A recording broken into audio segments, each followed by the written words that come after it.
इसी तरह मुंबई से सटे नवी मुंबई में भी पुलिस ने सुरक्षा के चाक चौबंद इंतजाम किए हैं। इसके अलावा नवी मुंबई के डीसीपी सुरेश मेंगड़े का कहना है कि यदि सड़कों पर नियमों की अनदेखी की गई तो नियमों की अनदेखी करने वाले के खिलाफ सख्त से सख्त कार्रवाई की जाएगी। और इतना ही नहीं, तकरीबन 2000 पुलिस कर्मियों को सड़कों पर उतारने का काम किया है नवी मुंबई पुलिस ने। इसके साथ साथ जो भी व्यक्ति नए साल की पूर्व संध्या पर किसी भी कार्यक्रमों को किसी कार्यक्रम के आयोजन को करते हुए पाया गया तो उसके खिलाफ कोविड नियमों के तहत भी कार्रवाई की जाएगी।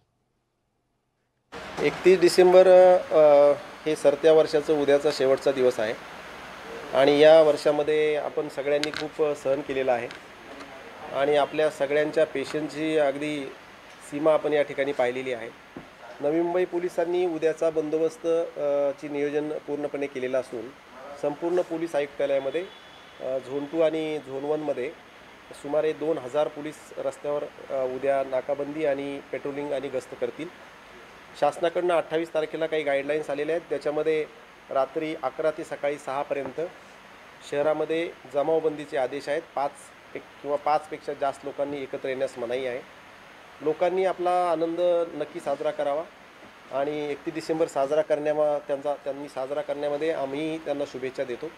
परंतु तो साजरा करताना त्यांनी जे काही माझं कुटुंब माझी जबाबदारी जे शासनाचं वाक्य आहे, शासनाचा संदेश आहे, तो मनामध्ये कोरून ठेवावा।